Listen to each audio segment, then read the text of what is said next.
India has struck Pakistan. 2 weeks after the Pahalgam terrorist attack, India has done what it promised to do, punish the perpetrators and their masters. Early this morning, Indian forces launched what they called Operation Sindoor. They targeted 9 sites in Pakistan and Pakistan-occupied Kashmir. We will tell you where and how this operation unfolded. The big question now is, what happens next? Will this lead to a full-blown war between India and Pakistan? Will Pakistan retaliate and escalate this? We will decode their statements and their moves. Meanwhile, the Pakistani forces are doing what they do best. They're targeting Indian civilians. The images coming from Poonch near Jammu are disturbing. Civilians, including women and children, being killed in Pakistani shelling. We will also tell you about the biggest strike by India in Bahawalpur in Pakistan's Punjab province, where the family of United Nations designated terrorist Masood Azhar was killed. Also looking at the narrative war that Pakistan has launched with its preferred weapon, fake news. An introduction to the men leading Pakistan's chaotic response, how the world is reacting to India's action, what does this escalation mean for you, and how India's doctrine of strategic restraint with a measured, focused, non-escalatory response can be a lesson for the rest of the world. All this and more coming up. The headlines first. Houthis say they will continue to target Israeli ships in the Red Sea and the Gulf of Aden. This despite a ceasefire deal with the US. Washington and the Iran-backed group have agreed to not target each other in the Red Sea. The Houthis have been attacking Israel-linked ships since the Gaza war began in 2023. Ukrainian drone attacks close airports and disrupt hundreds of flights across Russia. This comes just days ahead of Moscow's Victory Day parade. The Kremlin restricts mobile internet access in the capital, says it is taking all necessary measures to ensure that the parade is safe. A drone strike targets the Sudan's biggest naval base in Port Sudan. This is the 4th straight day of attacks on the army-backed government. Yesterday, drones hit Port Sudan's power station and main port and the country's last functioning international airport. Sri Lanka's leftist government wins the local council election, but with significantly lower margins. This was the first test for President Anura Kumara Dissanayike's coalition, which swept the national polls last year. The president had turned the local election into a referendum on his 6-month administration.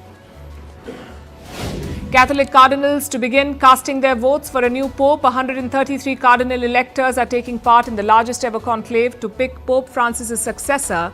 There is no clear frontrunner. The next pontiff will have to secure at least 89 votes. And Rohit Sharma announces retirement from Test cricket with immediate effect. The 38-year-old has been one of India's most prolific Test batters. He captained India to the World Test Championship final against Australia in 2023. Rohit Sharma is likely to remain as India's one-day international captain.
Nine targets in 25 minutes. India has avenged Pahalgam. Less than 24 hours ago, India launched Operation Sindoor, and it struck terrorist camps run by Pakistan. We've been tracking the updates for you through the day today. There is no doubt that Operation Sindoor was a success. It was India's way of delivering justice to the victims of Pahalgam. 2 weeks back, Pakistani terrorists attacked Kashmir. They killed 26 innocent civilians. India called the attack barbaric and held Pakistan responsible for it. This attack in Pahalgam took place on the 22nd of April. Since then, there's been suspense and speculation about India's response. Today, it was all laid to rest. India hit back with Operation Sindoor. It lasted for about 25 minutes. It began at 1:05 a.m. in the morning, ended at 1:30 a.m. A total of 9 targets were hit, 5 in Pakistan-occupied Kashmir and 4 deep inside Pakistani territory. And every one of them, every target, was tied to a terrorist group.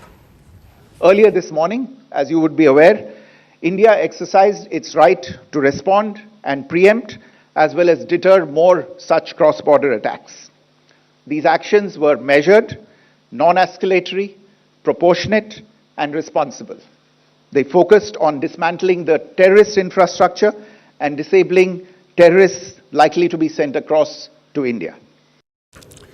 India carried out a high-precision air campaign. It was conducted from the Indian soil. At no point did Indian forces cross the line of control.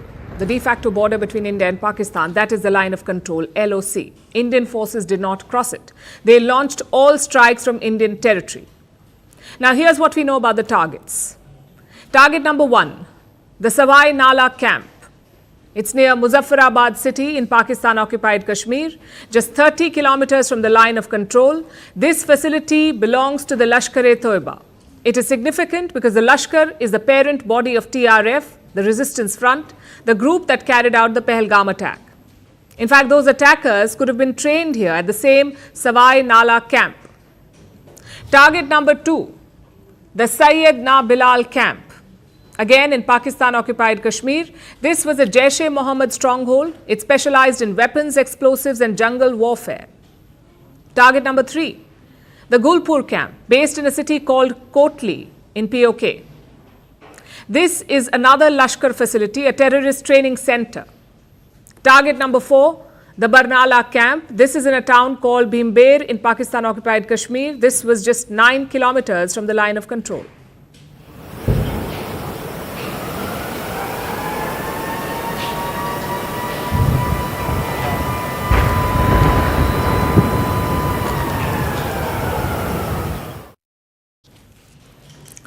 This served as a training camp. Here, terrorists were taught how to make IEDs, that's improvised explosive devices, IEDs. They were also trained in handling weapons and survival tactics. Target number 5, the Abbas camp. This too is a Lashkar facility in the city of Kotli in Pakistan-occupied Kashmir, just 13 kilometers from the line of control.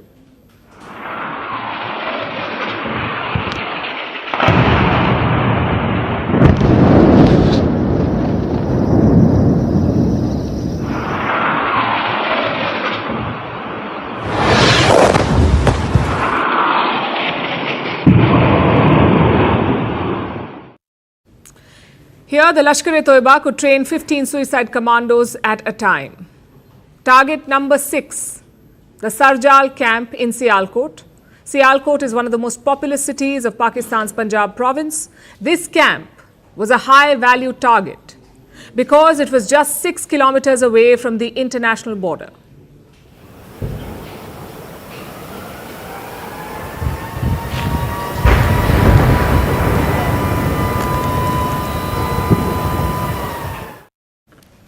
Sarjal was a Jaish-e-Mohammed camp. Target number 7, the Mehmoona Joya camp, also in Sialkot. It's a large Hizbul Mujahideen base. They planned operations in Jammu. The 2016 attack in Pathankot was planned from here. Target number 8, Markaz-Taiba in Pakistan's Punjab's Muridke city. Again, it's a high-value target.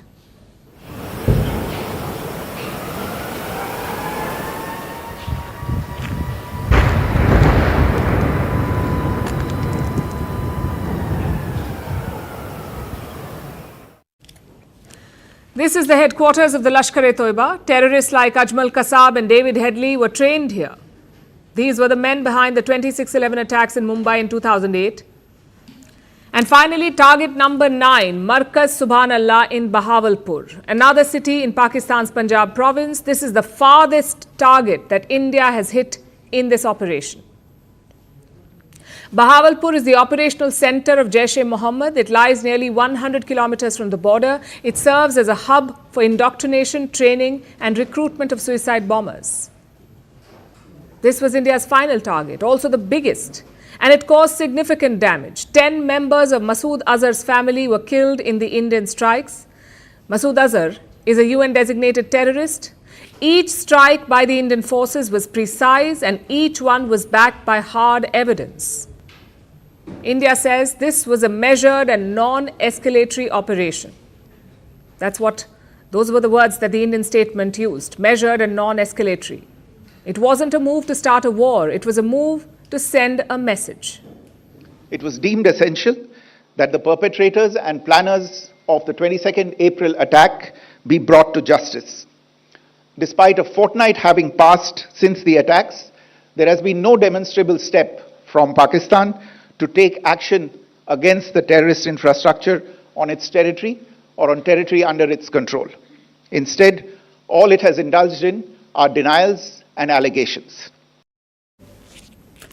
That was Foreign Secretary Vikram Misri. He held the press conference today along with two senior women officers of the armed forces, Colonel Sofiya Qureshi of the Indian Army and Wing Commander Vyomika Singh of the Indian Air Force. Now this too is a powerful message.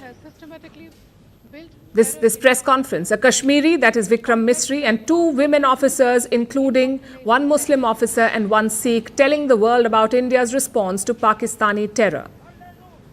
The choice of speakers on India's behalf is also India's statement that all Indians stand united in this action against Pakistan.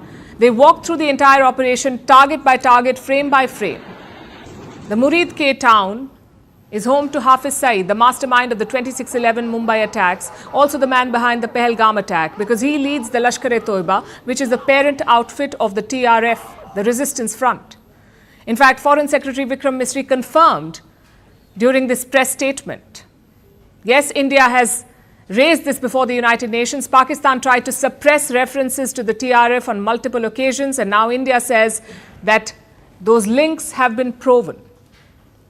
Our intelligence has developed an accurate picture of the planners and backers of this team. The features of this attack also tie in with Pakistan's long track record of perpetrating cross-border terrorism in India, which is well documented and beyond question. Pakistan also has a well-deserved reputation as a haven for terrorists from around the world, with internationally proscribed terrorists enjoying impunity there. And this morning's strikes were the answer. But the operation was not the only story today. It's also about the fallout, the narrative war, Pakistan responding with fury, Prime Minister Shehbaz Sharif calling the strikes an act of war, and the warnings of retaliation. Meanwhile, the situation on the border remains tense. Indian and Pakistani forces have exchanged heavy fire because Pakistan continues to violate the ceasefire, especially in the Poonch sector. This is in Jammu. More than 10 civilians have died here on the Indian side. They were victims of Pakistan's firing and shelling on the border. Many more have been injured. Locals along the LOC are being moved to safer regions. They have been forced to take refuge inside underground bunkers. India is reinforcing its defenses. The country remains on alert. But one message stands out from Vikram Misri's briefing this afternoon. He said that India's response was not just military, it was also strategic. Operation Sindoor was not about escalation, it was about accountability. Pakistan must answer for harboring terrorists who killed innocents without provocation. India is making sure of that.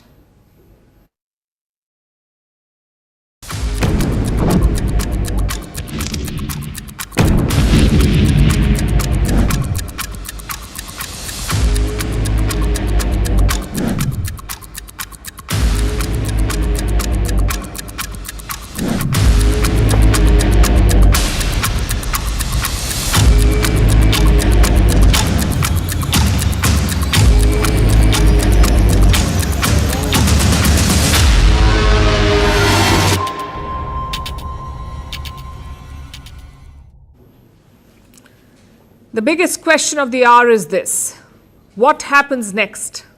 Will this turn into a full-blown war? Will Pakistan escalate the situation? Will it hit back? And if it does, what will be the shape and scope of its response?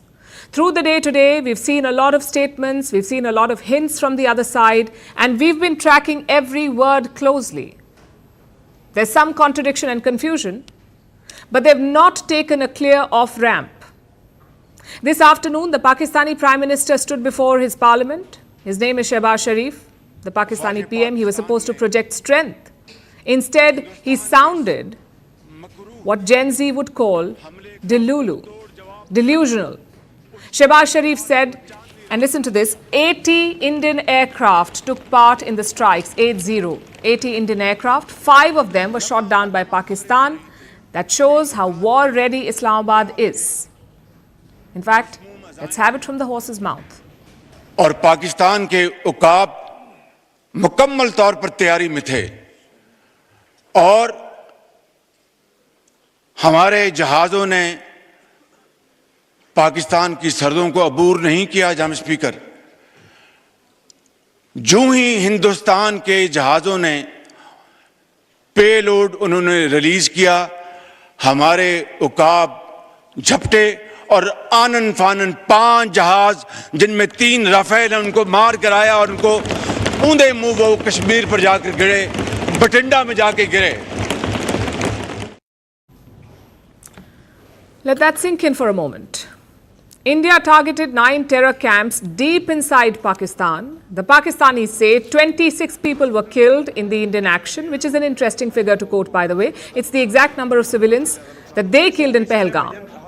Now, India has not given an official number of the casualties in Pakistan, but its strike exposed Pakistan's terror infrastructure. No two ways about it.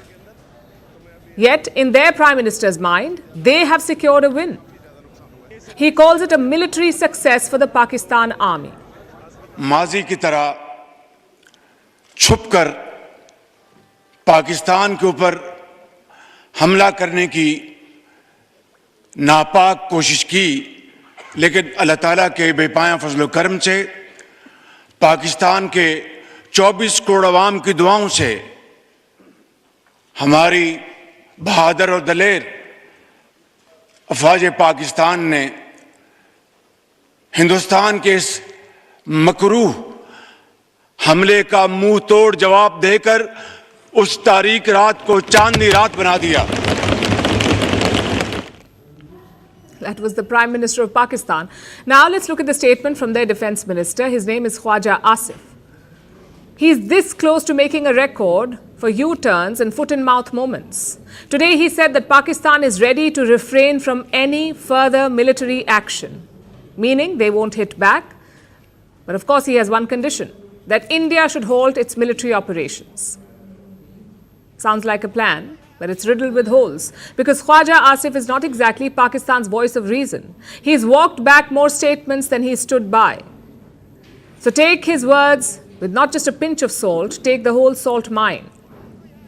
At the same time, do note that his words reveal the mood in Islamabad. They're spinning it as a win, as something that's done and dusted. But that's not the mood in Rawalpindi. That's the seat of power of the Pakistani generals. They stand exposed. Indian forces hit deep inside Pakistan's borders, and the mighty Pakistan army, they did not see it coming. They were scrambling to respond.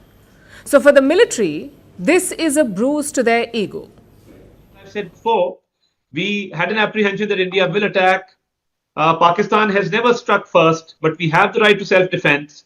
Pakistan will now respond and respond very, very effectively. Make no mistake, because our desire for peace should not be mistaken for our weakness.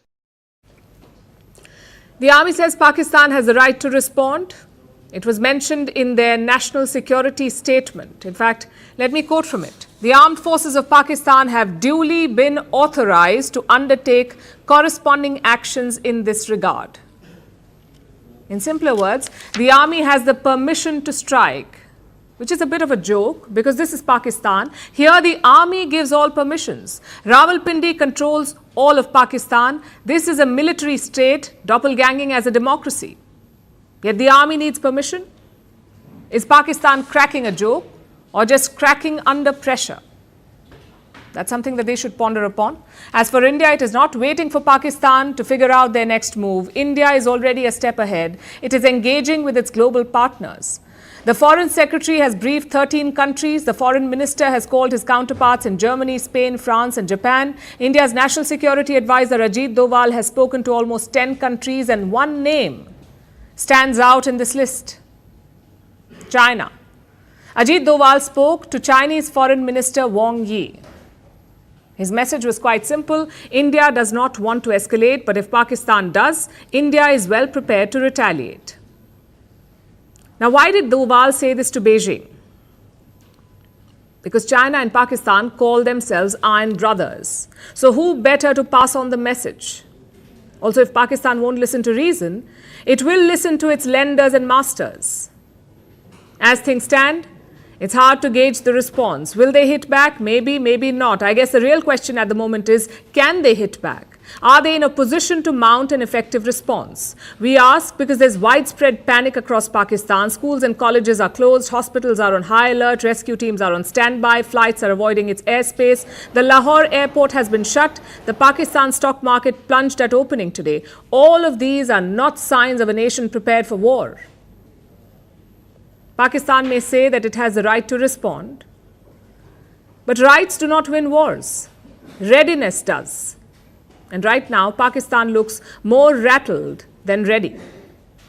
The generals in Rawalpindi may want a fight to save face, but even they know that they're playing a losing hand. Vantage continues after a short break.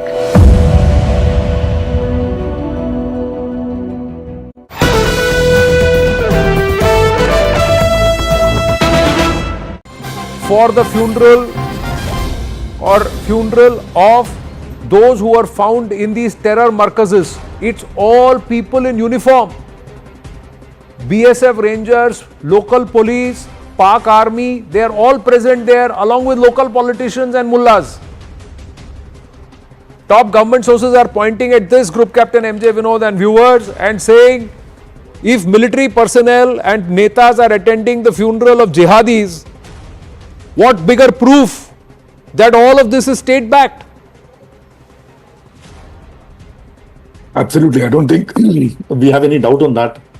In fact, I would have even looked at this particular funeral procession as itself as a very big target, because in one probably scalp, we could have taken out all of them.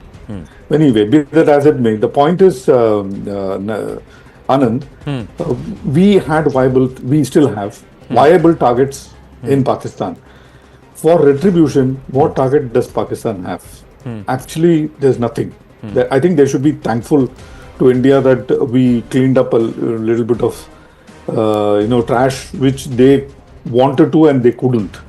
And we did their job. At least that is my take on the subject. And second and most important thing, Anand, is out of 21, we took out only 9. Yeah. We have more to go. So which means we will, we at least hold the right to revisit these rest of the targets. Yeah. But in the same breath, let me also tell you, for Pakistan to go back to the world to say, to do some kind of operation, I would look at, if I was a Pakistani, I would look at probably the dams. Because we stopped the water, the only viable target that he can go against is probably a token attack on a dam. You can't break a dam. It takes, a few years to break a dam. But a token attack on dam is something which we should be watching out for. And Operation But that's Sindoor an open act of war. That's not a de-escalatory measure. That's an open act of war. So is Poonch, Anand. This Poonch itself, Poonch has been completely evacuated. That's what my sources tell me. There is not a soul today. So Poonch itself is an open act of war, because number of people who have died in Poonch, your numbers and the numbers that I'm hearing are slightly in difference. I'm hearing numbers upwards of 20 and to 25, which is very close to the numbers that happened in Pulwama has happened in Poonch. So to me, Poonch is another Pulwama, and which requires even a bigger kick than what we have already given. The aspect about Operation Sindoor is also, it's an operation which is wrapped in courage and soaked in sacrifice. Yes. So it's like saying, you may break our hearts, but you'll never break our spirit. India moved with purpose, pride, and pain. If you look at, look at Delhi and people in Delhi, they all are very happy, but they are also in a heart of heart, they are, pained because so many people were killed. Sindoor, like you rightly said, is not only a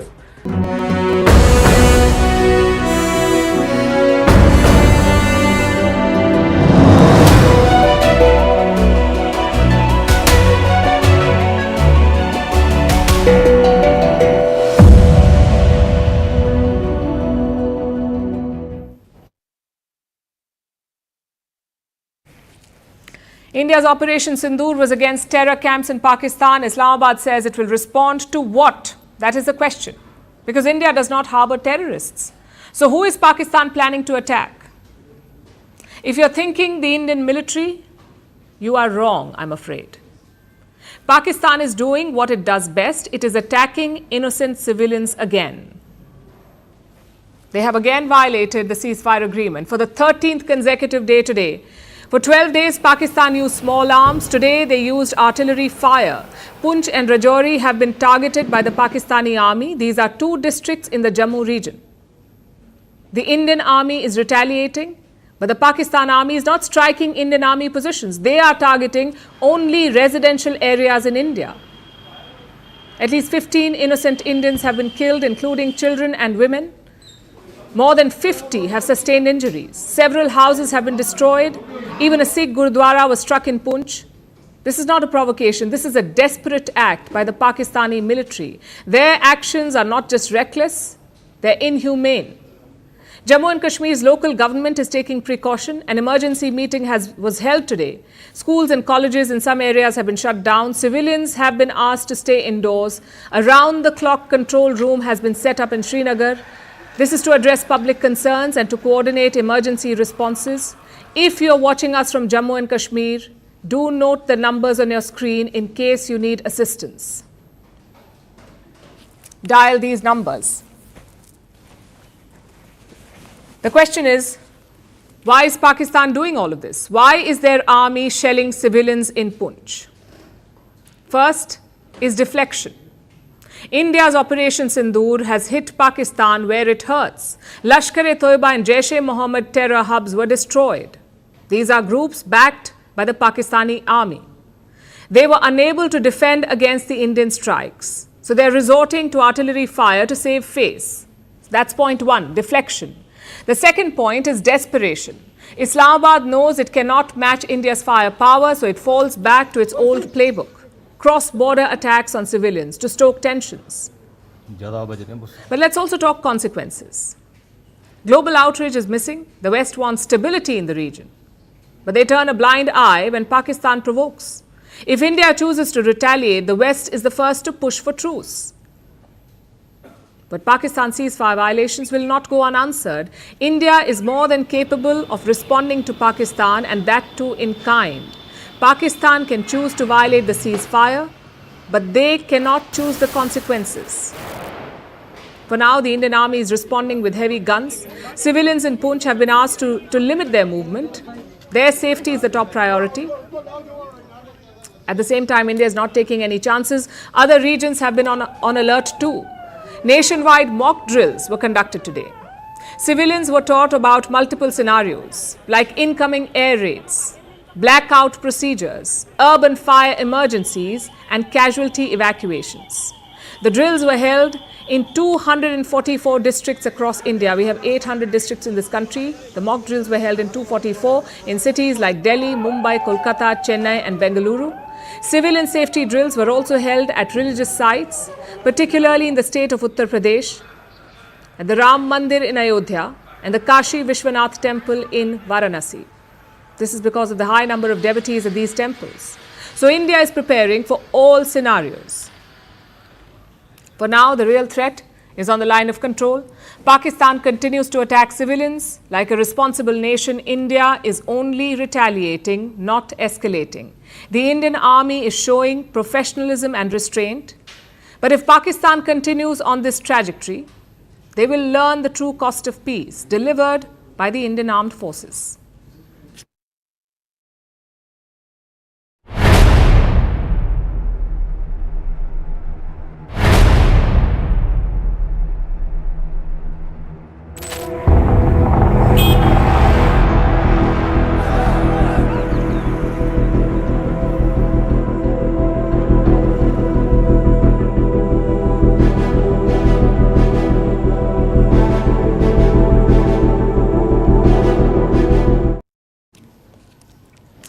Let's focus on India's strike on Bahawalpur, a city in Pakistan's Punjab province, about 400 kilometers away from Lahore.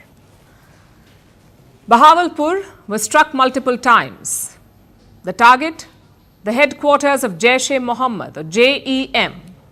This is a United Nations designated terrorist organization, the same group that orchestrated the 2019 Pulwama attack, when a suicide bomber killed 40 Indian troops. Like I said, that was in 2019. So why was Bahawalpur struck this time? Because India wanted to send a message that terrorists inside Pakistan were no longer safe. Bahawalpur is the beating heart of the Jaish-e-Mohammed, a terror group founded and led by this man, Masood Azhar, a globally recognized terrorist, one of the masterminds of the terror attack on the Indian Parliament. That attack happened in 2001.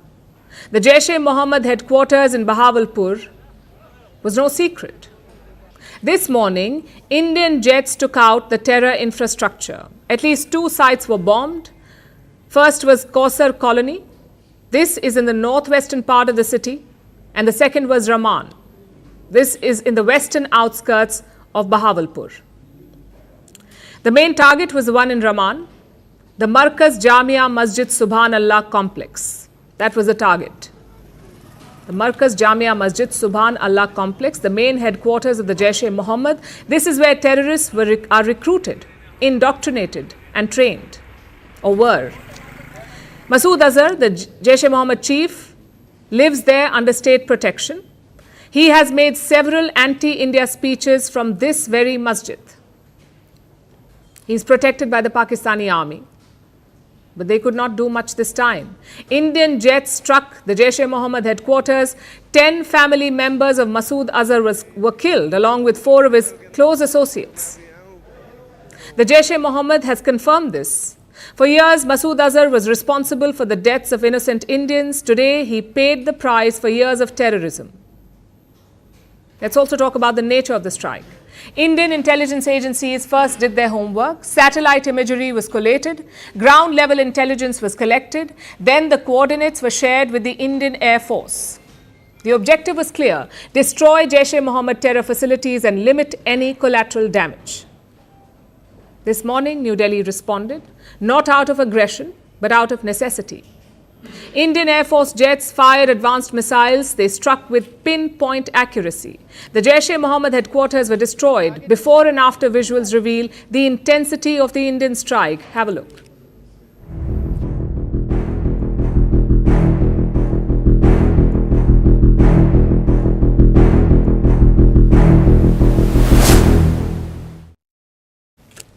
Indian armed forces say the terrorists were targeted successfully. सुभान अल्लाह, भावलपुर ये international boundary से 100 kilometre दूर है। जैश ए मोहम्मद का मुख्यालय था। यहाँ पर रिक्रूटमेंट, ट्रेनिंग व इंडॉक्ट्रिनेशन का केंद्र भी था। शीर्ष आतंकी अक्सर यहाँ आते थे। मैं आप सबको बताना चाहती हूँ कि किसी भी सैन्य ठिकाने का निशाना नहीं बनाया गया और अभी तक किसी तरह की नागरिक क्षति की रिपोर्ट नहीं है। Predictably, Islamabad has condemned the strike. They have called it an act of war. They claim that only civilians were injured in the Bahawalpur strike. Pakistan said no militant camps were targeted. I'll repeat that for you. Pakistan said no militant camps were targeted. What does that imply? That there are militant camps on Pakistani soil, But they were not targeted in the strike, although the world already knows about all of this. Now, let me also tell you why a strike on Bahawalpur is historic. This city is not some remote terror outpost. This is the 12th largest city in Pakistan. It is in the heart of Pakistan's Punjab province. It is home to the Jaish-e-Mohammed. It is protected by the Pakistani military. The terror infrastructure had grown in recent years. Satellite images from 2022 to now show the expansion. Look at what they have. Solar energy plants had been installed. New buildings had been constructed. At least 7 multi-storied structures. The compound also had swimming pools and livestock pens. Basically, the terror camp was self-sustained. While Pakistanis struggle for food and water and basic amenities, terrorists get state-of-the-art infrastructure complete with swimming pools. Now, all of it has been reduced to rubble. This is a doctrinal shift in India's fight against terrorism. Because look at 2016, terrorists attacked an army camp in Jammu and Kashmir's Uri. How did New Delhi respond? The Indian army carried out surgical strikes in Pakistan-occupied Kashmir, 2016. In 2019, Pakistan-sponsored terror struck again, this time in Pulwama. We already told you about it. And how did India respond then? By conducting airstrikes in Balakot. Terror launch pads in Pakistan's Khyber Pakhtunkhwa were destroyed, 2019. This time, India has gone after terrorism's jugular vein. The Jaish-e-Mohammed headquarters in Pakistan's Punjab. By striking here, India has sent a warning to Pakistan that your terror havens are no longer safe, wherever they are. This is what India meant when it said that terrorists and their backers would be punished. The Indian response was not just about vengeance. It also exposed Pakistan's double game. Islamabad may keep crying foul, but it still won't shut its terror camps. India does not want war, but it won't tolerate terror either. And that is the biggest takeaway from the strike at Bahawalpur, that India will respond not with words, but with action. Surgical, measured, and justified.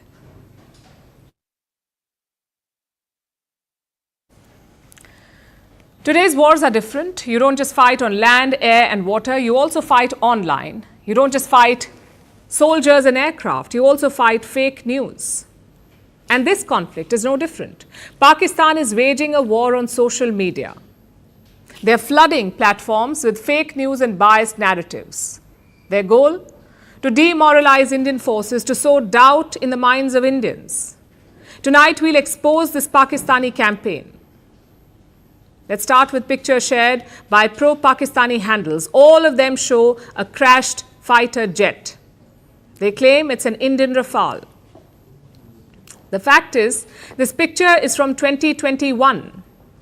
It shows a MiG-21 jet that crashed in India's Punjab. No dogfight, no Pakistani hand.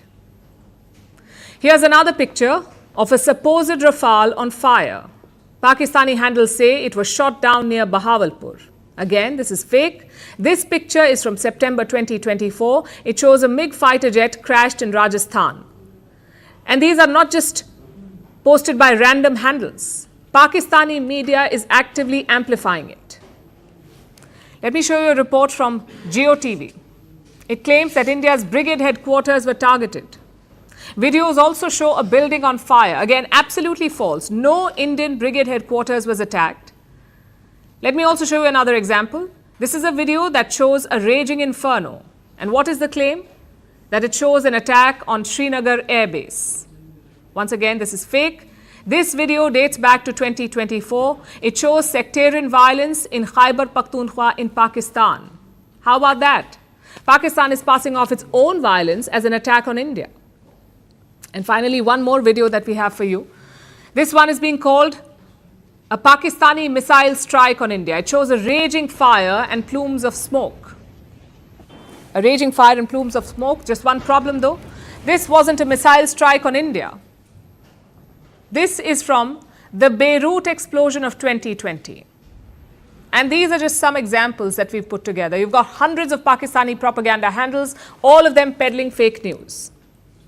Even more dangerous are the biased accounts. Accounts that know the truth, but still hide it or twist it. Like this CGTN post. This is Chinese state media, CGTN. It is supposedly showing a downed Indian jet. But the video is old. The same one was peddled by Pakistani accounts last month as well. Back then, it was supposed to be the line of control. Now it is a crash Rafale. All these efforts make one thing clear. Pakistan is weaponizing social media. Their goal is to build a narrative that suits them, a narrative that differs from the truth. Let me explain this. The truth is that India struck 9 terror camps in Pakistan. It pierced through Pakistan's air defenses. But the fake narrative? That Indian jets were down, that Indian brigade headquarters were attacked, and that the Srinagar air base was destroyed. It's like creating a whole new reality, one that paints Pakistan as the victor. The question is, how can India tackle this? For starters, call them out. The Indian embassy in China is doing that. They have openly called out the Global Times. The Global Times is another Chinese mouthpiece. It claimed that Pakistan shot down Indian jets. But the Indian embassy has fact-checked them. That's one thing that India can do. Secondly, do more to spread your evidence, your side of the story. India has released radar images of its strikes on Pakistan. But releasing alone is not enough. Amplify them, share them widely, maybe even edit them for effect. You've seen the Israelis do it all the time. They turn their mission videos into a spectacle. Perhaps it's not the traditional way of doing it, but these are also not traditional times. You have an enemy who is bending the truth. You have a platform that allows itself to be bent. So every player must adapt. India must turn its battlefield victory into a digital victory. Unfortunately, that is the world that we live in. It's not enough to visit Disneyland. It's important to post a picture from there. India seems to have realized this in recent years. Our digital strategy has improved compared to 2016 and 2019. The key is to keep building on that.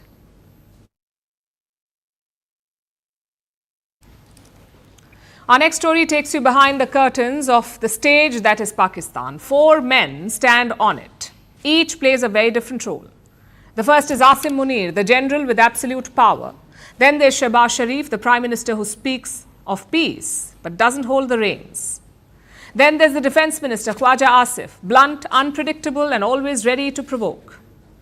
And finally, the government spin doctor, Ataullah Tarar, carefully crafting the narrative that the army wants the world to hear. Together, these 4 men are steering Pakistan's response at this point, but only one of them is truly in command. Our next report tells you more. General Asim Munir, Pakistan's army chief. And without a doubt, the most powerful man in the country. So it's no surprise that Munir has a clear vision for Pakistan's foreign policy. After all, the military is the one that calls the shots. It's what we're now calling the Munir Doctrine. The goal, cultivate a more moderate image for Pakistan. Position Islamabad as a middle power.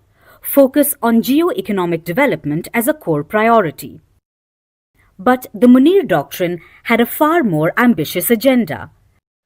A shift back to ideological maximalism over Kashmir, anchoring it in military determination and an Islamic nationalist narrative.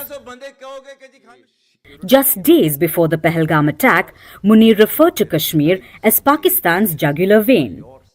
Government stance on Kashmir is absolutely clear. It was our jugular vein. It is our jugular vein. We will not forget it. And we will not leave our Kashmiri brethren in their heroic struggle, what they are waging against the Indian occupation. And now he seems to have gone for it. Since the attack, Munir hasn't said much. He's not the loudest voice, but he is the one who controls the military apparatus. That means he has the final say on whether this conflict boils over. So it's clear that his will is law. But if Asif Munir is the one throwing logs onto the fire, Shehbaz Sharif is the guy trying to put it out. He is the country's Prime Minister, but there's a small problem. Sharif is not really in control, not in the way that you'd think. He talks about de-escalation and diplomacy, but the real power, military power that is, lies elsewhere. So Shehbaz Sharif is stuck between a rock and a hard place. He has to maintain an image of diplomacy and restraint, especially for the international community. But the reality is that he's beholden to the military establishment. So his words ring hollow most times. Let this message be loud and clear for all and sundry.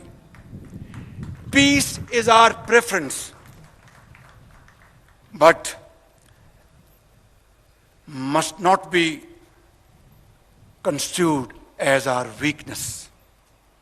We will and we shall never compromise on our dignity and security of our beloved Pakistan. Then there's Khwaja Asif, the country's defense minister. You'd think someone in his position would be calm and calculated, but that's everything Asif is not. He makes controversial statements and backtracks. He ramps up the nuclear saber rattling. He talks about doing America's dirty work. Including Britain. Well, we have been doing this dirty work for the United States for about 3 decades, and West, including Britain.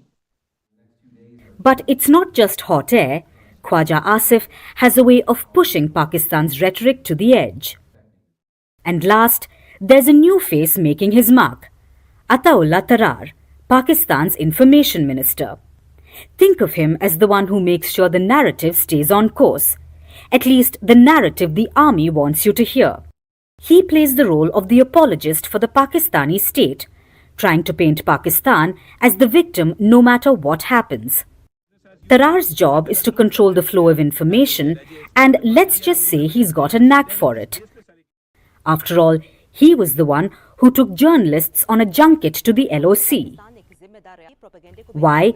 To dupe them into believing that terror camps don't exist. Being a responsible state, Pakistan open-heartedly offered a credible, transparent and independent investigation by a neutral commission of experts to ascertain the truth. In theory, Pakistan is a democracy. In practice, it's just a stage. The script is written in Rawalpindi and it's acted out in Islamabad. While politicians talk peace, generals prepare for war. So while the world listens to Pakistan's civilian voices, it's the silence from the barracks that should worry us most. Because in Pakistan, it's not the noise that signals trouble, it's the orders being quietly carried out.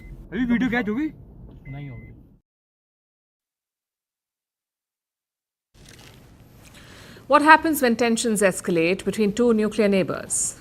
Understandably, the anxiety spreads, world reactions begin pouring in, major powers advise caution, and rightly so. But sometimes this manifests in problematic ways, punctuated by lecturing, hypocrisy, and double standards. And this is exactly what India is witnessing today. The world is reacting on predictable lines in the aftermath of Operation Sindoor. We'll start with China. It has condemned India's strikes on Pakistan. It has called on both India and Pakistan to prioritize peace and stability and to remain calm. Now, if this sounds patronizing and hypocritical, it is, and there is more. China says that it is willing to play a quote-unquote constructive role in easing tensions. This is Pakistan's so-called iron brother. Also, it's ATM. China itself is a bully and aggressor, the biggest source of weapons to Pakistan, and it now wants to position itself as a mediator. Then we have the Americans who funded the Pakistani military for ages. Their president, Donald Trump, has called Operation Sindoor a shame. No, it's a shame. We just heard about it, just as we were walking in the doors of the Oval. Just heard about it. I guess people knew something was going to happen based on a little bit of the past. They've been fighting for a long time. They've been fighting for many, many decades and centuries, actually, if you really think about it. No, I just hope it ends very quickly.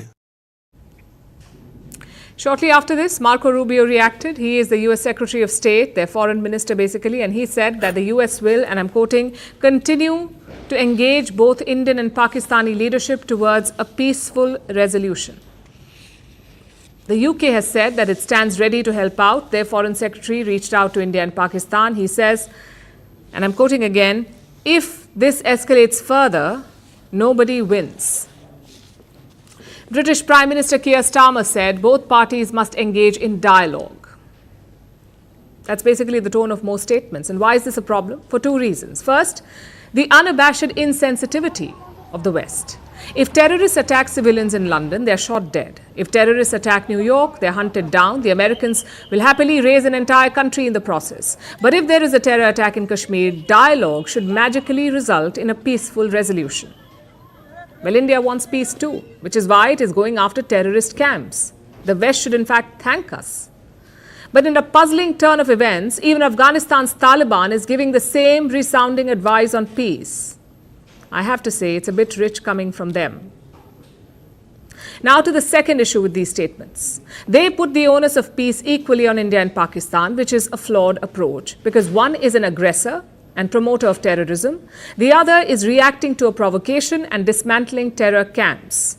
Yet, some world powers fail to see this. Germany says, and I'm quoting, responsible action is urgently needed from both countries. France understands India's desire to protect itself, but obviously calls on both India and Pakistan to exercise restraint. Same with the UAE.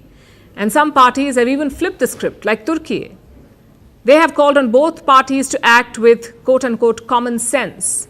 The UN Secretary General, Antonio Guterres, is concerned about the Indian military operations in Pakistan.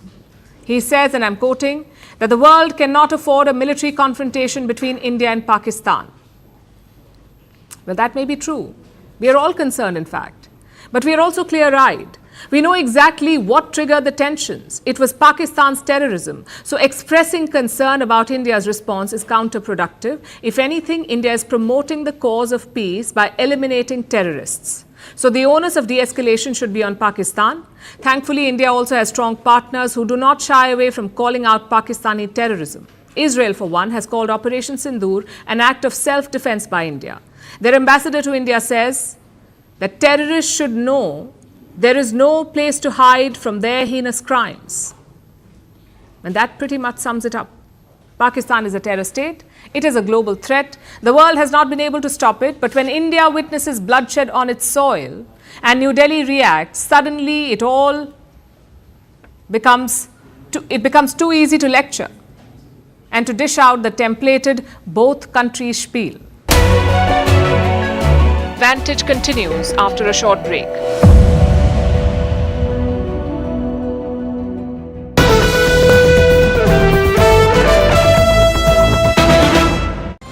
For the funeral of those who are found in these terror markazes. It's all people in uniform. BSF Rangers, local police, Pak Army, they are all present there along with local politicians and mullahs. Top government sources are pointing at this, Group Captain MJ Vinod and viewers, and saying if military personnel and netas are attending the funeral of jihadis, what bigger proof that all of this is state-backed? Absolutely. I don't think we have any doubt on that. In fact, I would have even looked at this particular funeral procession as itself as a very big target, because in one probably scalp, we could have taken out all of them. Anyway, be that as it may, the point is, Anand, we still have viable targets in Pakistan. For retribution, what target does Pakistan have? Actually, there's nothing. I think they should be thankful to India that we cleaned up a little bit of trash which they wanted to and they couldn't. And we did their job. At least that is my take on the subject. And second and most important thing, Anand, is out of 21, we took out only 9. Yeah. We have more to go. So which means we will, we at least hold the right to revisit these rest of the targets. Yeah. But in the same breath, let me also tell you, for Pakistan to go back to the world to say, to do some kind of operation, I would look at, if I was a Pakistani, I would look at probably the dams. Because we stopped the water, the only viable target that he can go against is probably a token attack on a dam. You can't break a dam. It takes, a few years to break a dam. But a token attack on dam is something which we should be watching out for.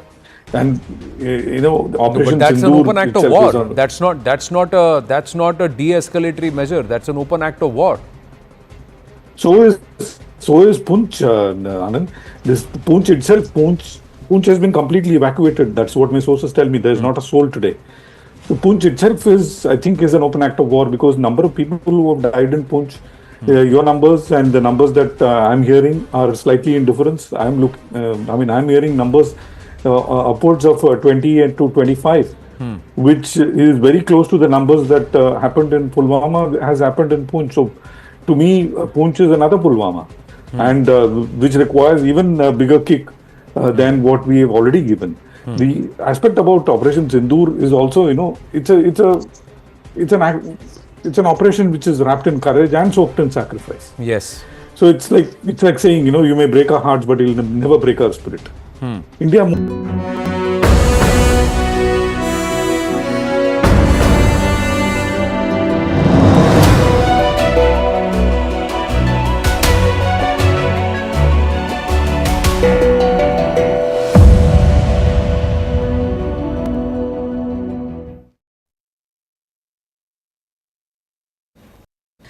After India stood up to the terror state, it has also boldly braved what came next.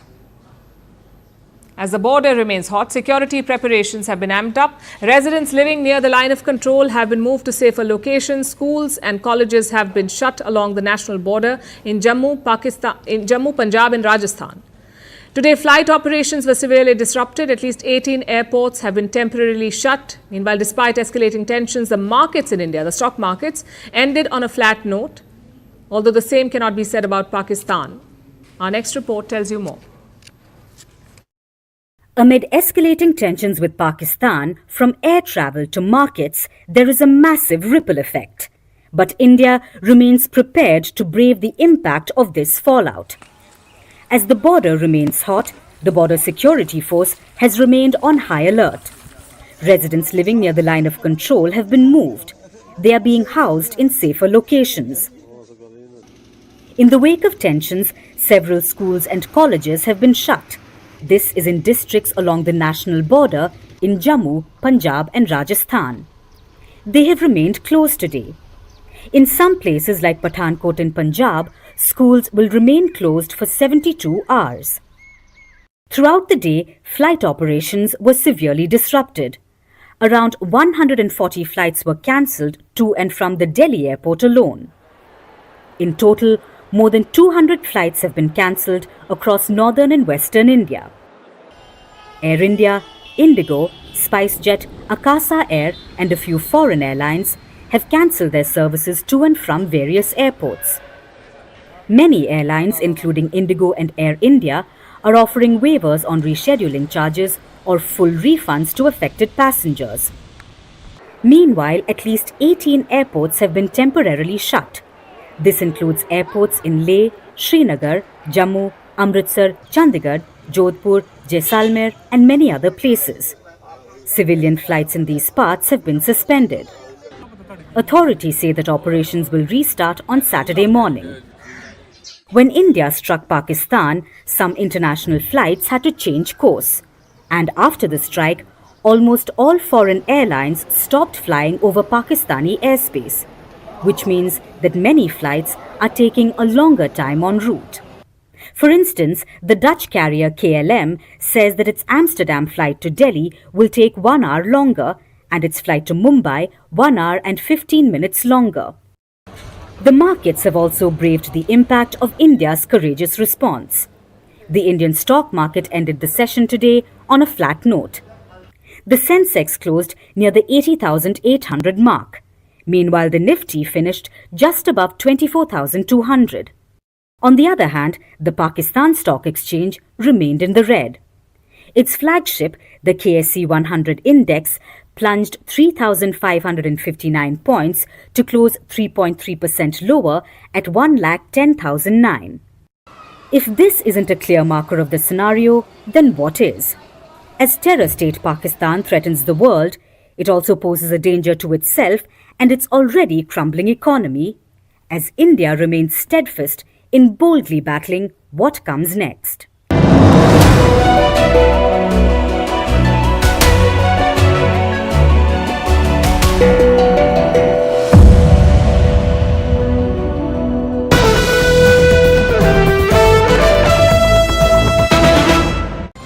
For the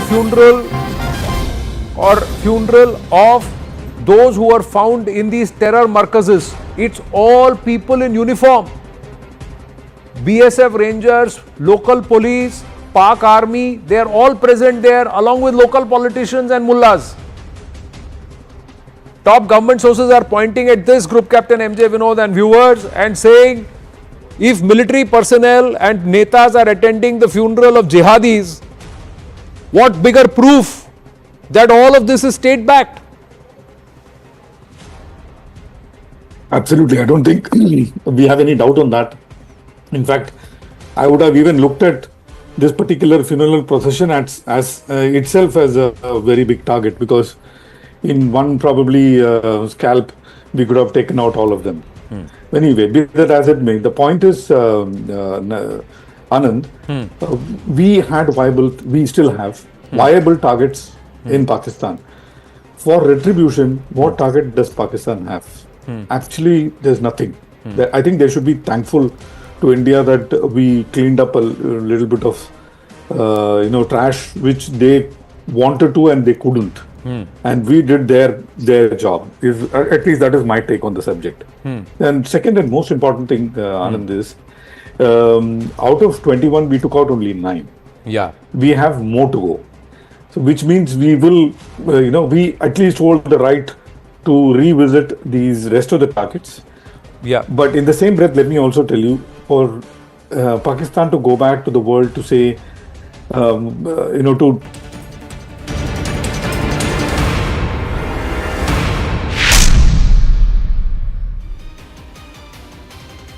identify, track and punish every terrorist. हर व्यक्ति को चुन चुन कर जवाब भी मिलेगा, जवाब भी लिया जाएगा। और हमारी यह कार्रवाई बेहद सोच समझकर सधे हुए तरीके से की गई।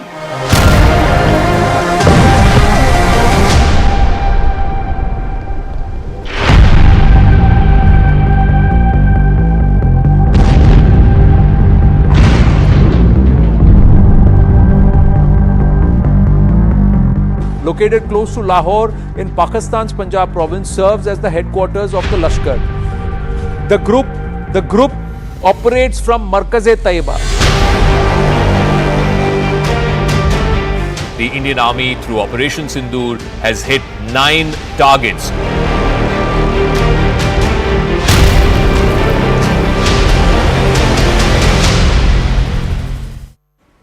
Hello and welcome to the rolling coverage of India's counter-strike on Pakistan just 2 weeks after the Pahalgam terror attack. Precise, focused, deadly and retributive. That's how one can explain India's action against the terror state of Pakistan that has been threatening and saber-rattling since the murder of 26